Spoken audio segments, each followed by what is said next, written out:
Okay, so more on my head injury. The I hit the ground really hard and I cracked my skull for the third time. um,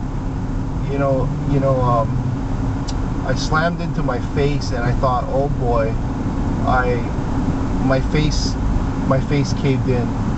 I'm quite certain of it, and it didn't. It didn't cave in. Usually, you break your cheekbone or whatever, but the side of my head had cracked and my brain was bleeding, or my head was bleeding and bleeding into my brain, and that's why my head was so sore. Whenever I laid down, it'd be even more painful because all the blood would rush to my head, and the bleeding kept going into my brain area, and like they're just about to let me out of the hospital, and then I told them, I think my eye has been recessed, because if I look sideways I see double, and that's when they said, what, you see double? Seeing double is like a dead giveaway for a brain injury. Like whenever your vision has some damage, there's something serious. So they were checking, they brought the eye doctor to check if I had an eye injury, and then they decided, you know what, this is bad. Let's do a CAT scan of this guy's head, and they found a crack and a bleed into the brain, and so they said, okay, you're not going home. You are going to be under observation. And 4 hours later, they did another scan, another CAT scan, because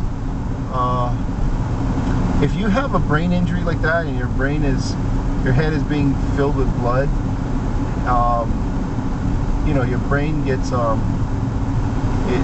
more pressure it gives on your brain, eventually you'll get some brain damage if it doesn't stop bleeding, and clotting up your brain and all that good stuff. So they told me, well, we have to keep you under observation, and let's hope you get well. If you get worse, we're gonna have to do brain surgery and cut you open to let the pressure out. And I thought, holy crap, man, I did not sign up for this. I did not sign up for cutting my head open or brain surgery. Man, this guy just cut me off and that was it. I wasn't even going that fast. And what are you talking about? And I was very, I mean, my leg, yeah, I hurt one leg really bad, where grass got all the way from the knee up to like my thigh, in the middle of my thigh.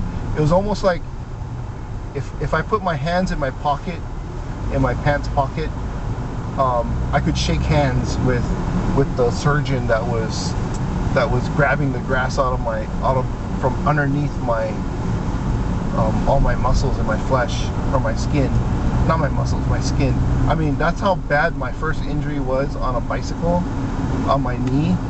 And then the injury I had on this time, it wasn't that bad, but the infection just got to it. So I thought, okay, I got a leg injury. It's gonna heal like the other one. This one when I was on a bicycle was much worse. This one's gonna heal okay. Turns out this injury was so bad, like, man, I could have lost this leg because of the infection. I mean, my whole leg was bruised. But then my skull cracking was, man, that one just made it to the top of the list as far as severity. So anyways, they kept me for a while, and a week later I was fine. I didn't have to have a hole cut open in my head, in my skull. I mean, I think I like my skull bone like intact. I don't want no like freaking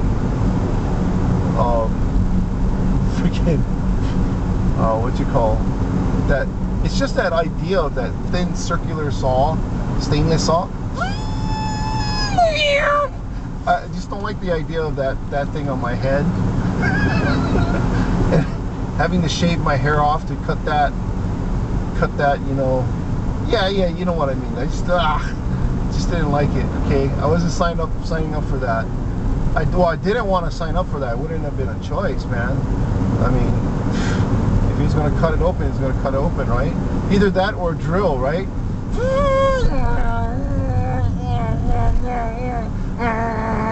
It's kind of like the dentist, right? Except bigger. Okay, so my head was okay. They let me go. After a week, they let me go. But my leg got infected, and I had to come back, and then they had to do some serious surgery on it to clean out all the infection. I kind of felt the good news, the really good news was my joint, the joint did not get penetrated, meaning the damage did not enter the joint of the knee. So my knee's gonna be like 100%. I'm not quite 100% yet because I have a hard time squatting, but it's getting there. It'll be better. I'm at like maybe 95% now, maybe. I can go upstairs, but I still need to use the handles upstairs. Yeah. Okay, so more complaining.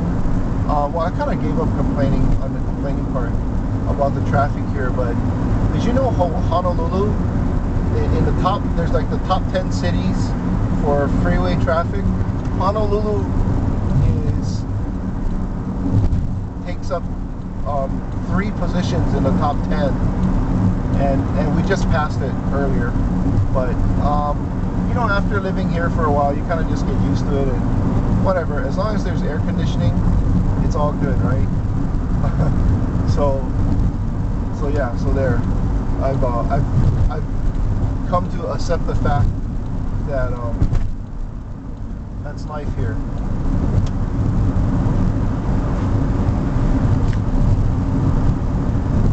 So the accident was in November, and now it's May, and we're doing all right.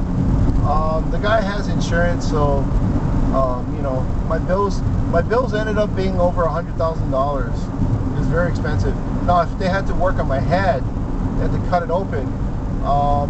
Man, I think that would have pushed it up another $100,000. That would have been really nasty. But yeah, and I did crack my head 3 times severely. More on that later.